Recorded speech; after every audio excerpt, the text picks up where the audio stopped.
হাসবি রব্বি আমা ফি কলবি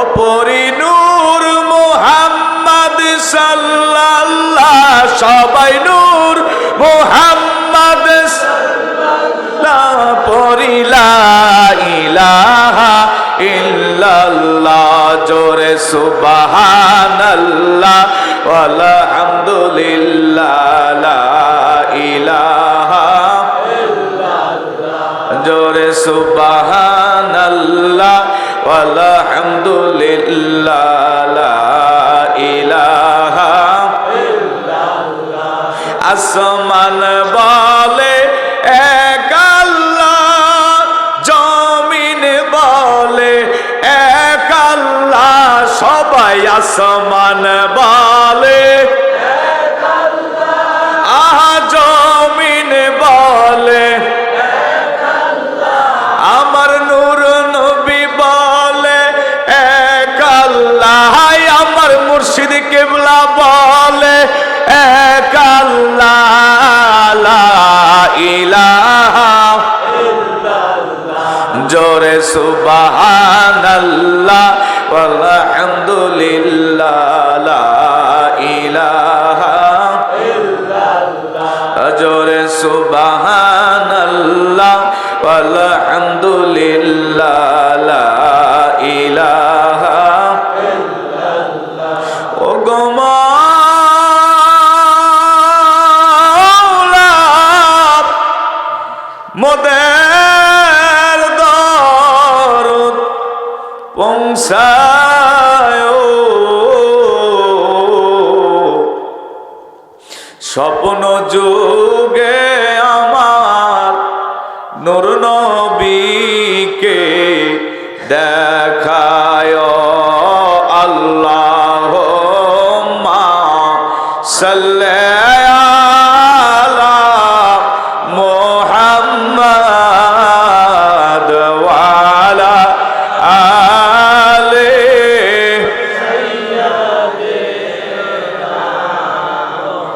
ধৈরা নিবে বান্দা নিবে আজরাইল আসিলে সারিবে না হাজার লোকে কান্দিলে আল্লাহুম্মা সাল্লি আলা মুহাম্মাদ ওয়া আলা আলি সাইয়্যিদিনা বেলালের মতন আশেক যদি ওই আমরা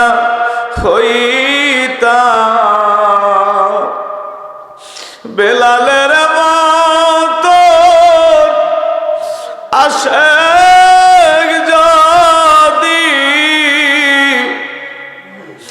আমরা হইতাম এই জগতে নবীর দেখা পাইতাম আল্লাহুম্মা সাল্লি আলা মুহাম্মাদ ওয়া আলা আলি সাইয়্যিদিনা সকলে জবান খুলে বলি আলহামদুলিল্লাহ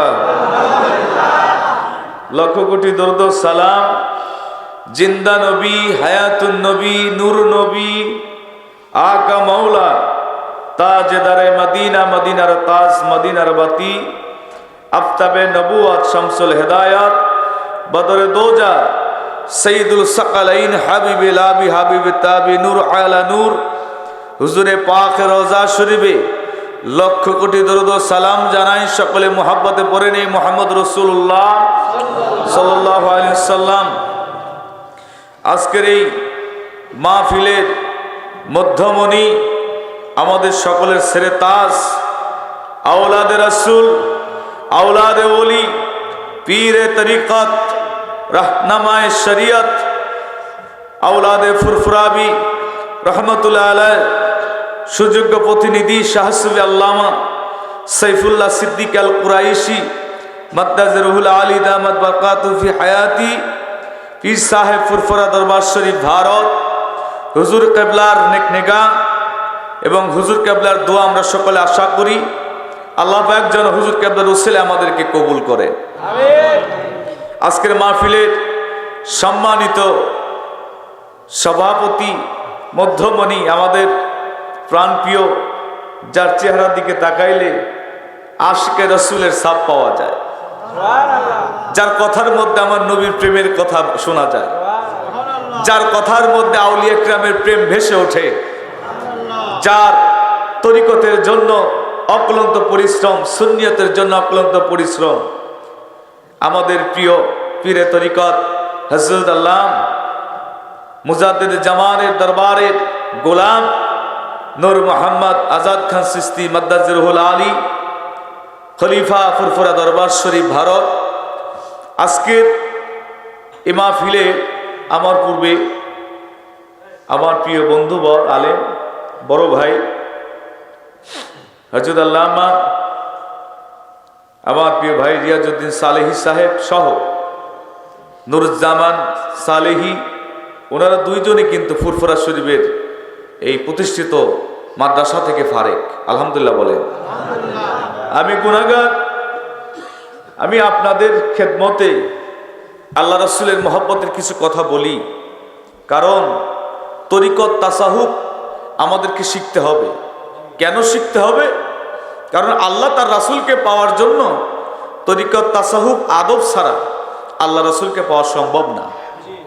আপনি যত বড় এলেম অর্জন করেন, জ্ঞান বিজ্ঞানে যত বড় আপনি ডিগ্রি অর্জন করেন না কেন, মনে রাখবেন ডিগ্রি দিয়া কামিল পাস, দাওরা পাস, ইফতা পাস, নজরানা হিফজ করে, কারিয়ানা করে, এই এলেম অর্জন করে আল্লাহকে পাওয়া, এটা গ্যারান্টি আপনি দিতে পারবেন না।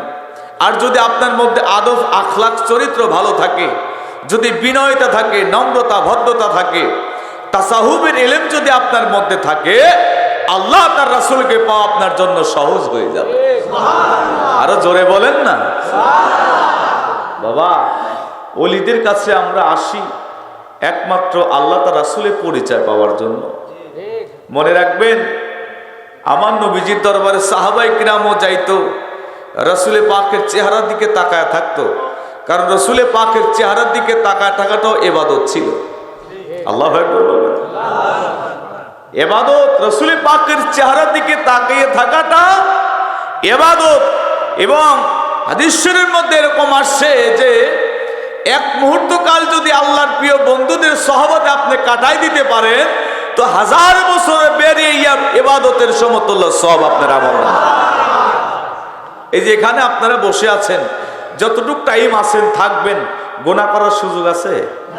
জোরে বলেন। ইবাদতেই কিন্তু আছেন। আর এখান থেকে বাইরে যাবেন, দোকানপাটে যাবেন, বাড়িতে যাবেন, সংসারের ঝামেলা, বিবির ঝামেলা, কত রকমের আপনার ঝামেলা আপনার কাঁধের উপরে ভর করবে। বাবা, এই ওলি আল্লাহর মজলিসে যতক্ষণ থাকবেন, এখানে জিকির আজকার, মুরাকাবা, মুশাহেদা, এখানে আউলিয়া কিরামের কথা, নিজে আল্লাহর জিকির করতেছেন, রাসূলের দরুদ পড়তেছেন, চোখের পানি ফেলতেছেন। মনে রাখবেন, এইভাবেই যদি আপনি আপনার সময়গুলো কাটাই দিতে পারেন, হাসরের ময়দানে আল্লাহর ওলিদের সঙ্গে এইভাবে আপনি উঠবেন। এই জন্য এক মুহূর্ত কাল আল্লাহর ওলিদের সহবতে যে কাটাই দিতে পারলো, 1000 বছরের বেরিয়ে ইবাদতের সওয়াব তার আমল নামায় আমার আল্লাহ দিয়ে দেন। তাহলে আপনারা কি ঠকেছেন? জোরে বলেন না। আহা, আপনারাও ঠকেন নাই, যারা কবরবাসী আছে তারাও ঠকে নাই। আল্লাহু আকবার বলেন। এই যে আপনারা জিকির করতেছেন, জিকিরের একটা জজবা, তাসির, ইসালে সওয়াব আজকে শুধু আপনারাই পাবেন না, কবরবাসীরা, আমাদের মা বাবা, আমাদের আপনজন, প্রিয়জন, এই এলাকাবাসী যারা কবরে চলে গেছে, বিশেষ করে আউলিয়া কিরামের মাজারে এখানে ইসালে সওয়াব পৌঁছানো হচ্ছে, প্রত্যেকেই আজকের এই মাহফিলের সওয়াবটুকু তাদের আমল নামায় যাবে। তাহলে এখানে আসতে পারে আমরা লাভবান না ক্ষতি হয়েছি? নিশ্চয়ই আমরা লাভবান। কথা বলেন ঠিক কিনা? বাবা, আল্লাহ রসুলের দরবারে সাহাবায়ে কিরামের অনেক আদব ছিল। আমার রসুলের দরবারে সাহাবায়ে কিরাম এত আদবের সাথে বসে থাকতো, তারা ঘন্টার উপরে ঘন্টা বসে থাকতো, টু শব্দ করতো না। কারণ তারা জানতো যে রসুলের কথার চাইতে যদি আমাদের কথা উচ্চ হয়ে যায়, আল্লাহ বলেছেন আমার রসুলের কথার উপরে যেন তোমাদের কথা না হয়, যদি হয় তোমাদের আমল বরবাদ হয়ে যাবে। আমার রসুলের ইজ্জত কত আল্লাহ দিয়েছে, আল্লাহু আকবার। এই জন্য রসুলের দরবারে আদব আছে। রসুলের দরবারে আদবটাই আউলিয়া কিরামরা শিক্ষা দেয় বাবা। কারণ আপনি কোথায় আমার রসুলের কথাগুলি শিখবেন, জানবেন? আমাদের দেশে বেয়াদবে ভরে গেছে। কথা বলেন না কেন? বেয়াদবে ভরে গেছে। যত বেয়াদবি সব রসুলের সাথে বেয়াদবি হয়। পৃথিবীতে এত কিছু জঘন্য খারাপ কাজ হয়, এত রকমের পৃথিবীতে নগণ্য হয়, এইদিকে কোন রকম তারা কোনো প্রতিবাদও নাই, বেয়াদবিও নাই, আচরণ বিধি নিষেধও করে না। কিন্তু যত রকমের বাধা বিঘ্ন এবং আমার রসুলের পিছনে তারা লেগে গেছে। কথা বলেন ঠিক কিনা? বাবা, আশিকে রসুল হতে হবে। মনে রাখবেন, নামাজ, রোজা, হজ, যাকাত যা কিছু করি সমস্ত ইবাদতের মূল ভিত্তি হলো মদিনার কামলিওয়ালা। সাহাবায়ে কেরাম কোনদিন রসুলকে কোনো বিষয়ে প্রশ্ন করে নাই, রসুল ইয়া রাসূলুল্লাহ, হাবিব আল্লাহ, আপনি এটা করলেন কেন, ওটা করলেন কেন? রসুল যেটা বলেছে সেটাই কোরআনের আইন হয়ে গেছে। আল্লাহু আকবার বলেন। কারণ আল্লাহ বলেছে, হাবিব আপনার কথা তো আপনি বলেন না, আমি বলাই আপনি বলেন। আল্লাহু আকবার। নবীজি নিজের থেকে কোনো কথা, আল্লাহ বলায় রসুল বলেছেন। আল্লাহ দেন, রসুল বন্টন করেন। সুবহানাল্লাহ বলেন। আল্লাহ দেন, রসুল বন্টন করেন। অতএব আপনি নিয়ামত, রহমত, নাজাত, মাগফিরাত যদি পাইতে চান, ডাইরেক্ট আল্লাহর কাছে দৌড়ালে কাজ হবে না, রাসূলুল্লাহর কদমে যাইতে হবে। আল্লাহু আকবার। কার কদমে? রাসূলুল্লাহর কদমে। এই জন্য আমার আল্লাহ পাক কোরআন শরীফে বললেন, ওয়ালাউ আন্নাহুম ইজ্জালামু আনফুসুহুম। আল্লাহ বলতেছে তোমাদের নাফসের মধ্যে যদি কোনো রোগ হয়, আল্লাহ বলে দেখেন, কি বলে দেখেন, দুনিয়ার মধ্যে আমাদের শরীরে অসুখ বিসুখ হলে ডাক্তারের কাছে যাই না? যাই কিনা বলেন তো দেখি? আমরা যাই। তা আল্লাহ বলতেছে তোমাদের কালবের মধ্যে, নাফসের মধ্যে, ওয়ালাউ আন্নাহুম ইজ্জালামু আনফুসুহুম, তোমাদের আনফুস নাফসের মধ্যে তোমরা জুলুম করে ফেলেছো, তোমাদের রোগে ভরে গেছে। ফি কুলুবিহিম মারাদুন, তোমাদের কালবের রোগ হয়ে গেছে। এই রোগ থেকে যদি তোমরা মুক্তি পাইতে চাও, আল্লাহ বললেন যে আমার বন্ধুকে ধরো, বন্ধুকে তোমরা নিকটবর্তী নাও, আমার বন্ধুকে তোমরা ভালোবাসো। বন্ধু যদি তোমাদের জন্য আমি আল্লাহর কাছে সুপারিশ করে, আমি আল্লাহ তোমাদেরকে মাফ করে দিব। সুপারিশ কে করবে? সুপারিশ করবে রসুল। কার কাছে? আল্লাহর কাছে। সুপারিশ করবে কে? রসুল। কার কাছে? আল্লাহর কাছে। হিসাব পাইলেন তো? এটা হলো আহলে সুন্নাত ওয়াল জামাতের আকীদা। রসুলের পাক উম্মতকে না নিয়ে তিনি জান্নাতে যাবেন না তো বাবা। দুনিয়াতে যেই রসুল উম্মতের জন্য কান্না করেছে, যে রসুল রওজা শরীফের মধ্যে এখনো তার চোখে পানি নিয়ে উম্মতের জন্য কান্না করতেছে, হাসরের মাঠে রসুল দৌড়াবে, উম্মতেরা দৌড়াবে, রসুল পাগল পারা হয়ে যাবে। উম্মতের দৌড়ানি দেখে রসুল সহ্য করতে পারবে না, রসুল আমার বিমর্ষিত হয়ে যাবে। ওই দিন আল্লাহ দরবারে বলবে, আল্লাহ উম্মতের জন্যই তো আমি এত কিছু করলাম, নিজের জীবনে না খেয়ে থাকছি, পেটে পাথর বেঁধে কাটাইছি, আরামের বিছানায় কোনোদিন আমি রসুল শুই নাই, আমি রসুল পেট ভরে খাবার খাই নাই। আমার উম্মতের জন্য তোমার দরবারে আমি জন্ম থেকে ইন্তিকালের আগ পর্যন্ত আমি কান্না করেছি। আজকে আমার উম্মত জাহান্নামে চলে যাবে, আমি রাসূল এটা সহ্য করতে পারবো না, আমি রাসূল আমার উম্মতের কষ্ট সহ্য করতে পারবো না। আল্লাহু আকবার বলে। আচ্ছা বলুন তো, যেই নবী আমাদের জন্য এত কষ্ট করে গেল, ওই নবীর মায়া, ওই নবীর প্রেম আমাদের দরকার আছে কিনা? জোরে বলেন আছে কিনা? হাত উঠায় বলেন আছে কিনা? আমরা নবীকে ভালোবাসতে চাই কিনা? আমরা নবীকে নিজের জানের চাইতে ভালোবাসতে চাই কিনা? আমরা নবীকে দেখতে চাই কিনা? নবীকে পাইতে চাই কিনা? সবাই বলেন ইয়া রাসূলুল্লাহ, আপনার মহান ওলির উসিলায়, আপনার বন্ধুদের উসিলায় আপনি আমাদেরকে দেখা দেন। হাত নামান, আল্লাহ কবুল করে। সকলে বলেন আমিন। প্রিয় ভাইরা আমার, আজকে রসুল পাকের এখানে বসে জিকির থেকে শুরু করে কেন যেন বারবার আমার রসুল্লাহর প্রতি ভালোবাসা এবং অন্তর থেকে বেশি ভালোবাসার আবেগটা আসতেছিল। যদিও আমার শরীরটা আজকে ভালো না, তারপরেও আমি একটা জিনিস দেখি যে এত ব্যবসা বাণিজ্য সব কিছু ছেড়ে এত ব্যস্ততার মাঝেও আমার প্রিয় পীরে তরিকত রাহনামে শরিয়ত হযরত নূর মোহাম্মদ আজাদ খান চিশতি সাহেব আপনাদেরকে নিয়ে এই যে একটা পাগলামি শুরু করছে, এই পাগলামিটা কেন করতেছে? এটা ওনার নিজের ব্যক্তিত্বের জন্য না, জোরে বলেন না। আল্লাহ রাসূল বলেছে তুমি বাঁচো, কু আনফুসুকুম আহলিকুম নারা, তুমি বাঁচাও তোমার আহল পরিবারকে বাঁচাও। আমি নিজে বাঁচলাম আর আমার পরিবার আমার আপনজন প্রিয়জন বাঁচলাম, তা হবে না তো। রসুল বলেছেন দুনিয়াতে যার সাথে যার মহব্বত তার সাথে তার হাসর নাসর হবে। আল্লাহু আকবার বলে। তাহলে এই যে আজকে রসুলের মহব্বতে আপনারা চোখের পানি ফেলতেছেন, রসুলের প্রতি দরুদ শরীফ পড়তেছেন, মিলাদ কিয়াম করতেছেন, এই যে একটা মিলন মেলায় এই যে রসুলের প্রেমে পাগল হয়ে আপনারা বসে আছেন, মনে রাখবেন এটাই আমাদের জন্য ময়দানে হাসরে আমার রসুল আমাদেরকে ফেলে যাবে না, আমার রসুল আমাদেরকে নিয়েই আল্লাহর জান্নাতে স্লোগান দিতে দিতে আল্লাহর জান্নাতে প্রবেশ করবে। কথা বলে ঠিক না? আমরা এটা আশাবাদী যে আমার রসুল আমাদেরকে ছেড়ে যাবে না। বাবা, ত্যাগ করতে হবে সাহাবায়ে কেরামের মতো, আশেক যদি হতে হয় রে আমার নবীর সাহাবী হযরত বেলাল রাদিয়াল্লাহু তাআলা আনহু, আমার নবীর এত আশেক ছিল। আজকে আমরা তরিকত তাসাউফ করতে গেলে কত রকমের বিপদ আসে, কত রকমের কথাই না মানুষ আমাদেরকে বলে। আজকে এখানে মাহফিল হইতেছি ইসালে সব মাহফিল, বাবা এই মাহফিলকে যে সবাই ভালোবাসে তা কিন্তু নয়। তারপরে মনে রাখবেন এইখানে আজকে আপনারা যে কয়জন মানুষ দেখতেছেন, আগামী 5 বছর পরে এর চাইতে আপনি 20 ডবল মানুষের জায়গা দিতে পারবেন না। আল্লাহু আকবার। বাবা সত্য জিনিসকে কোনো সময় মিথ্যা দিয়ে ঢেকে রাখা যায় না। যেখানে আমার রসুলের মহব্বত, সত্য ইসলাম, সত্য তরিকা, এই সেইখান থেকে আল্লাহ রসুলের প্রেমের প্রদীপ জ্বলবে। কথা বলে ঠিকই না? একদিন দেখবেন যদি আল্লাহ হায়াতে বাঁচায় রাখে, আমাদের মন আমাদের ঈমান এটা বিশ্বাস যে এইখানে হাজার হাজার লোকের সমাগম ঘটবে, এই এলাকার প্রত্যেকটা ঘরে ঘরে তরিকতের মানুষ জন্ম নিবে। আজকে হয়তো বা অনেকেই দুনিয়াবী পারিপার্শ্বিকতায় বুঝতেছে না, কিন্তু তারা বুঝবে, একদিন আগে হোক একদিন পরে হোক তারা বুঝবে, তরিকত তারা বুঝবে। কথা বলেন ঠিক কিনা?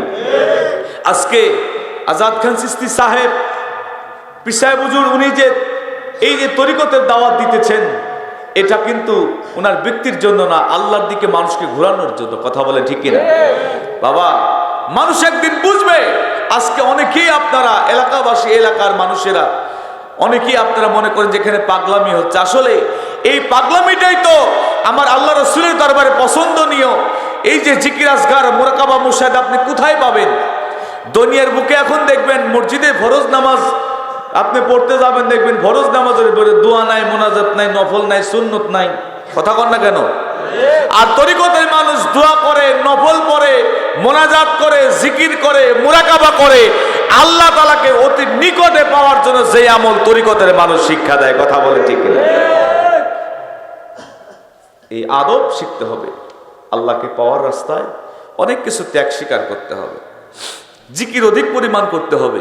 ফি কুলুবিহিম মারাদুন, কালবে তো আমাদের রোগ ধরে গেছে, এই রোগকে সারানোর জন্য আলা বিজিক্রিল্লাহি তাতমাইন্নুল কুলুব, কালবের মধ্যে এই ঝং ছাড়ানোর জন্য অধিক পরিমাণ জিকির, এই জন্য আল্লাহর ওলিদের দরবারে জিকির করতে হয়। কথা বলেন ঠিক কিনা? দেখবেন আপনি যখন জিকির করবেন, আপনি এলাকাবাসী হোক, পাড়া প্রতিবেশী হোক, অনেকে অনেক কথা বলবে, কারো কথাই কি জিকির ছাড়া যাবে? জোরে বলেন।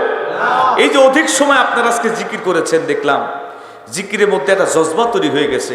আমার মনে হচ্ছিল যে আল্লাহ পাকের নূরের ফায়েজ রসুল পাকের সিনা হয়ে, আউলিয়া কেরামের সিনা হয়ে আমাদের এখানে বর্ষণ হচ্ছে। সুবহানাল্লাহ। এটা খেয়াল করতে হবে। এই ফায়েজগুলো খেয়াল করার জন্যই তো আল্লাহ রাসূল আমাদেরকে মুরাকাবা শিক্ষা দিয়েছে। তো ভাইরা আমার, জিকির করতে গেলে অনেকেই অনেক কথা আপনাকে বলবে, তরিকত করতে গেলে অনেকেই অনেক কথা বলবে, কিন্তু ওইদিকে ফিরে চাওয়ার সময় না, আপনি গন্তব্যস্থানে পৌঁছাইতে হবে, আল্লাহর বাড়ি খুঁজতে হবে, রসুলের বাড়ি খুঁজতে হবে। কথা বলেন ঠিক কিনা? আমার আল্লাহর বাড়ি কই, আমার নবীর বাড়ি কই? মারহাবা। আল্লাহর বাড়ি পাইতে হলে নবীর বাড়ি যাও, আল্লাহর বাড়ি কই, আমার নবীর বাড়ি কই? ও বন্ধু, যে কথা বলতেছিলাম, আমার নবীর একজন আশেক ছিল রে, যার নাম ছিল বেলাল। এই বেলালও কিন্তু জিকির করত, এত অধিক পরিমাণ জিকির করত। বেলাল জিকির করতে করতে হুঁশ থাকতো না, কারণ রসুল বলেছিল, রে ও সাহাবীরা, তোমরা এমন ভাবে জিকির করো